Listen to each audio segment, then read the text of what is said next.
오늘도 국내 증시는 여전히 수급이 부재한 모습입니다. 그럼에도 불구하고 일단 양지수 모두 강보합권 유지는 하고 있는데요. 하지만 아쉽게도 오후장 들어서 그 상승폭이 줄어들고 있습니다. 오늘 시장의 수급과 자금은 어디로 향하고 있는 건지 시선주를 통해서 다양하게 분석해 보겠습니다.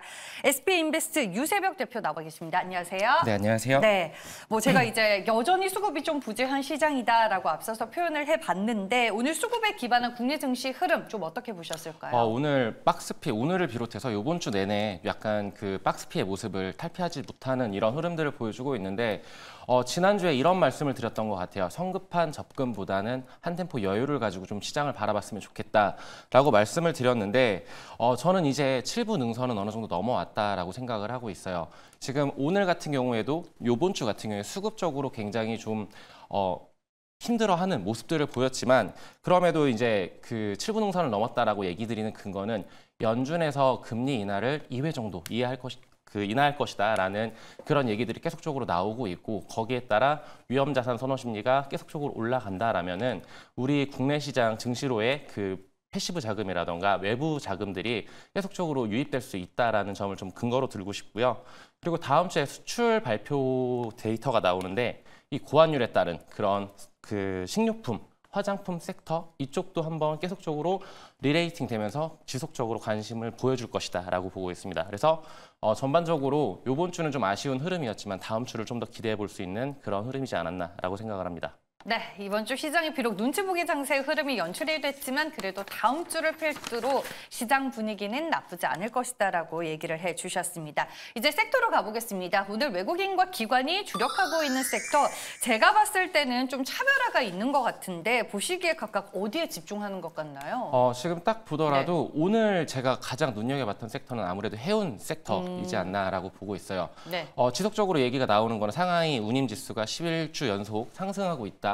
그리고 그 이유는 아시겠지만 지금 수에즈 운하라던가 이런 곳에서 지금 약간 그 문제가 발생이 되고 있고 이게 단발적 이슈가 아닌 장기적인 이슈로 계속 지속이 된다라면은 저는 이건 재료가 좀 크다라고 생각을 하고 있습니다. 그렇다라면은 해운 관련주들의 실적이 과연 점진적으로 되게 좋아질 것이고 그러면 2분기 실적을 앞두고 있는 상황에서 서프라이즈가 나올 확률이 높다라고 보고 있습니다. 그래서 해운 관련주들 계속적으로 지금 기관과 그리고 외국인들이 주목을 해주는 모습들을 보여주고 있고 아무래도 외국인들은 거시적인 관점 그러니까 국제 정치 이런 이슈들에 좀 집중을 하는 모습들을 보여주고 있고 기관들은 저평가된 그러니까 지금 저가 매수세가 굉장히 많이 들어오고 있어요. 그러면은 그런 섹터들을 공략하고 있다라고 좀 흐름을 좀 파악하고 있습니다. 네, 저는 오늘 이제 두 수급 주체가 집중하고 있는 섹터를 봤을 때 좀 의외다라고 생각했었던 거는 엔터 그리고 현대차 그룹이 있었는데 차근차근 이제 종목 얘기로 풀어가 보도록 하겠습니다.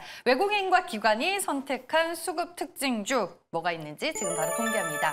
네, SM부터 보도록 할게요. 오늘 외국인과 기관 모두 코스닥 시장 안에서 엔터주 그중에서도 SM을 매수하는 모습이 확인이 되고 있습니다. 오늘 보니까 증권사를 통해서 좋은 얘기들이 많이 나왔더라고요. 네. 그래서 SM이 다시 주가 원래 자리로 돌아갈 수 있을지 제일 먼저 궁금하네요. 현 상황에서 솔직히 SM을 비롯해서 지금 4거래일 연속적으로 외국인들의 순매수세가 유입이 되고 있어요. 네. SM 그 JYP 그리고 YG 그리고 하이브도 마찬가지로 4거래일 연속 매수세가 들어오고 있고 기관도 오늘은 같이 덩달아서 담아주는 모습들을 보여주고 있는데 저는 지금의 구간은 가격적으로는 굉장히 그 매력적인 자리라고는 말씀을 드리고 싶어요. 그리고 근데 이 종목을 그 SM 하나만 국한하는 것이 아니고 이 네 종목 빅 엔터들의 그 아티스트들의 복귀 시점이 언제인지 스케줄을 좀 체크를 하면서 대응을 하는 것도 좋은 전략이 될 수 있을 것 같다라고 말씀을 드리고 싶고 신규 진입 관점에서는 분할 매수로서 지금 어느 정도의 추세적인 상승을 좀 기대해 볼 만한 그런 시점은 맞다. 하지만 그 아티스트들이 복귀를 함에 있어서 좀 딜레이되는, 지연되는 이런 리스크적인 요인들도 충분히 우리는 참고를 해줘야 되고 그래서 지금 기업별로 차이가 분명히 존재하니까 종목 선별이 중요한데 저는 SM 현 구간에서는 나쁘지 않아 보이지만 가격적으로 8만 원대의 저항을 좀 받고 있다는 사실은 좀 유의를 해봐야 된다라고 말씀을 드릴게요. 네, 언니 지금 댓글로 이렇게 얘기하시는 분이 있어요. 엔터주는 여전히 리스크가 너무 존재하기 때문에 나는 반대다 이렇게 좀 평가하시는 분도 있어서 거기에 대해서는 좀 어떤 의견이신지. 그러니까 현금 비중이 많고 네. 그리고 신규 진입 관점으로 한 번쯤 저가 매수를 좋아하시는 분들이라면 접근은 가능하다, 괜찮다라고 말씀을 드리고 싶지만 지금 가격적으로 치고 나갈 수 있는 그 상승 동력이 아주 세지는 않다라고 생각을 해요. 그리고 방금 되게 좋았던 게 네. 중국 한한령 해제 기대감만 있는 것이지 지금 해제가 된 것이 아닙니다. 그러면 콘서트라던가 아니면 광고 출연료라던가 이런 부분들에서 매출이 발생이 진짜로 이루어질 것인지 그리고 2분기에 어닝 서프라이즈가 나올 것인지 거기에는 의구심이 많이 들고 있어요. 그렇기 때문에 저는 분할 매수로 신규 접근을 해보자라고 말씀을 드릴게요. 네, 누가 1억을 주면서 주식해라 유세벽 대표한테 얘기하면 SM을 필두로 엔터주 사시겠어요? 안 사시겠어요? 저는 솔직하게 말씀드려서 네. 엔터주 지금 안 보고 있습니다. 엔터주 네, 저는 안 보고 있고 그리고 저가 매수를 좋아하기도 하지만 네. 그렇지만 그래도 잘 가는 종목들이 계속 달리잖아요. 달린다라면은 달리는 말들에 올라타기보다는 살짝 조정 구간이 들어오는 그러니까 제가 지난주에도 말씀을 드렸던 게 자동차 관련주, 네. 부품주 요거 얘기를 말씀을 드렸었는데 그쪽이라던가 아니면은 제가 제일 좋아하는 최애 섹터인 방산 이쪽을 좀 바라볼 것 같고 그리고 뭐 태양광이라던가 이런 것들도 지금 확실한 근거는 없지만 지금 실적이 좋아질 거라는 그런 데이터는 좀 부족하지만 그래도 기대감을 가질 수 있게 만드는 우량 종목들을 좀 담아갈 것 같습니다. 네, 솔직한 답변 감사합니다. 단순히 바닥이니까 저가 매수세가 유입이 되니까라는 이 논리로 업사이드 요인을 아직까지 분명하게 찾을 수 없는 엔터주는 굳이 포트에 담지 않겠다라고 얘기를 해주셨습니다. 다음은 이제 기간 순매수 상위 종목에서 현대차 우선주를 보겠습니다. 지금 정부가 기업 배당 확대 혜택을 검토하면서 현대차 그룹의 주주 환원 정책 강화되고 있고 배당 분리 과세가 또 현대차 우선주를 시장 안에서 좀 관심 있게 만드는 요인이 되는 것 같은데 최근에 주가를 보면 현대차와 현대차 우선주가 완전 거의 동조화돼서 갔더라고요. 오늘도 네, 이제 그렇고 현대차와 현대차의 우선주 매매 관점에서 저희가 좀 비교 분석을 해볼까 해요.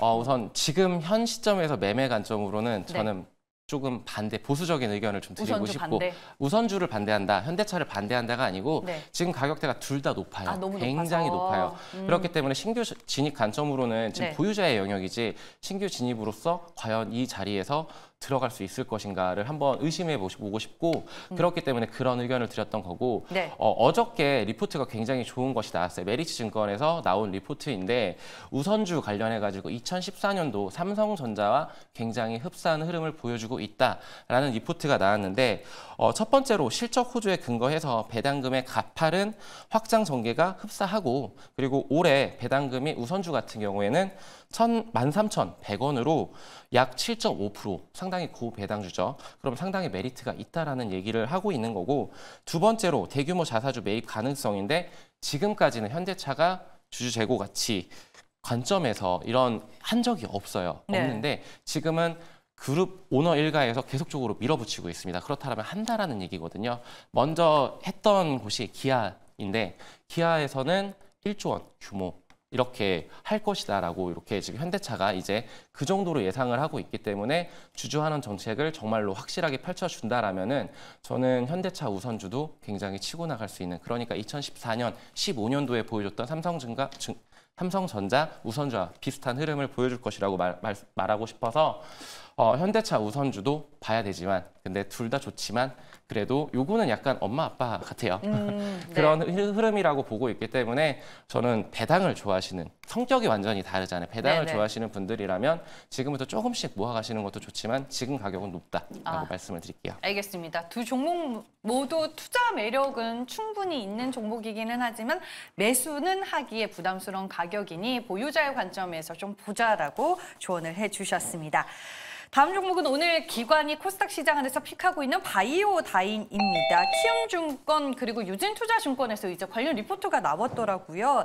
내년부터 파트너사인 로슈로부터 로열티가 이제 유입이 돼서 실적 개선이 이뤄질 것이다. 뭐 이런 내용이던데 저는 이게 구체적으로 어떤 기업인지 잘 몰라가지고 기업 소개와 함께 이제 모멘텀에 대해서 정리를 해주시면 좋을 것 같아요. 우선 네. 이 바이오다인 같은 경우에는 스몰캡이에요. 액상세포 검사 진단기기 및 진단 시약을 이렇게 만들어서 판매하고 있는데 네.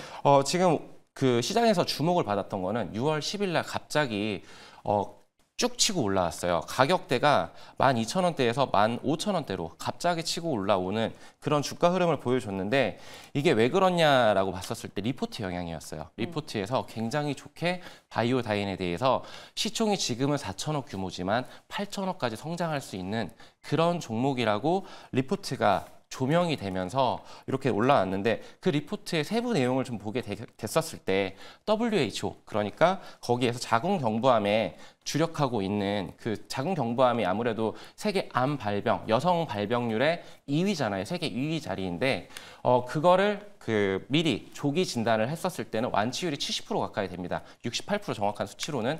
그렇게 되니까 지금 WHO에서는 2030년도까지 70%까지 그 진단을 해야 된다, 하도록 유도를 하겠다, 이런 식의 얘기가 나와주면서 근데 여기에서 이 회사가 아까 말씀드렸다시피 액상세포 검사, 그러니까 자궁경부암 진단키트를 만드는 회사예요. 그러면은 지금 현재 매출이 올해까지는 적자였었는데 25년부터는 매출액이 200억 원, 그리고 영업이익이 100억 원 정도로 이렇게 늘어날 것이라는 그런 리포트에 증권가에 이런 얘기가 돌면서 그리고 그 로슈로부터 이 로열티가 유입이 된다라는 부분은 굉장히 이제 영업 이익단이 아닌 당기순이익 부분에서도 굉장히 플러스 요인이 될 수밖에 없거든요. 왜냐하면은 지금 뭐 판관비라던가 이런 상품에 대한 그런 원가비를 절감을 할 수 있기 때문에 들어가지 않기 때문에 네. 그런 부분도 바이오다인을 치켜 올라가게 만드는 그런 원동력이 될 수 있다라고 말씀을 드리고 싶어서 저는 바이오제약 그 기업의 투자 포인트는 아무래도 현재 기업 가치가 저평가된 경우이던가 아니면 혁신을 통해서 기업 가치가 리레이팅 될 수 있는 이런 기업들을 봐야 된다라고 보는데 실적도 바이오는 솔직히 극성 맞잖아요. 근데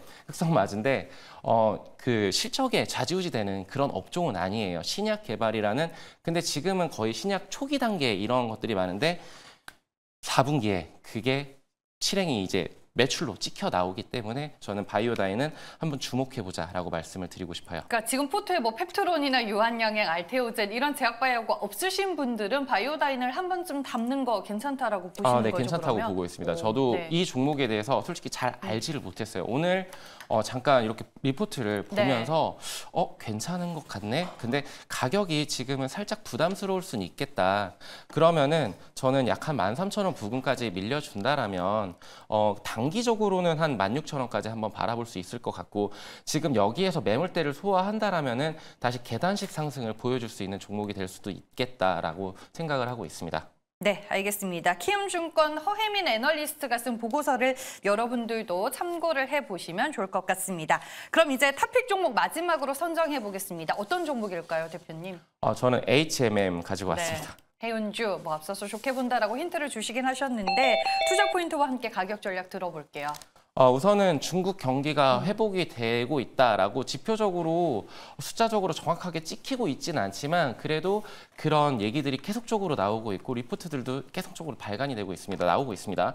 거기에 상하이 컨테이너 운임 지수가 상승 추세를 타고 있는 것은 누구도 부정할 수 없는 현실이고 지금 수혜주 운하 이런 악재성 이슈인데 이거는 반대로 해운 업종에는 굉장히 플러스 요인이 될 수밖에 없거든요.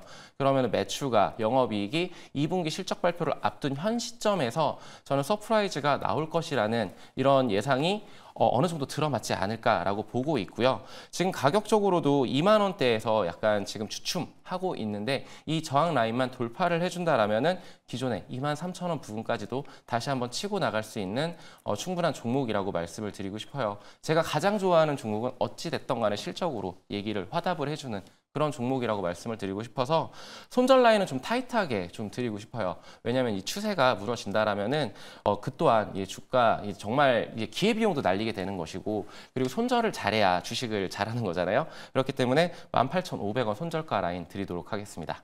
네, 알겠습니다. HMM 오늘의 시선주 탑픽 종목으로 선정해 주셨습니다. 오늘은 유세벽 대표와 함께했습니다. 고맙습니다. 감사합니다.